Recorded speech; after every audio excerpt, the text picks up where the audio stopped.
রাধে রাধে বন্ধুরা, কালকে আমি একটা ব্লগ আপলোড দিয়েছিলাম না যে আমাদের ঘরে পুজো হবে, মানে কীর্তন হবে রাত্রে।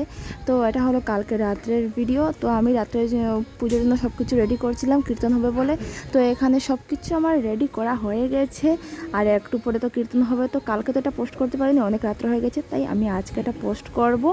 তো আমি ভগবানের সম্মুখে সব কিছু সমর্পণ করে দিলাম। একটু পরে পুজো শুরু হয়ে যাবে, কীর্তন শুরু হয়ে যাবে।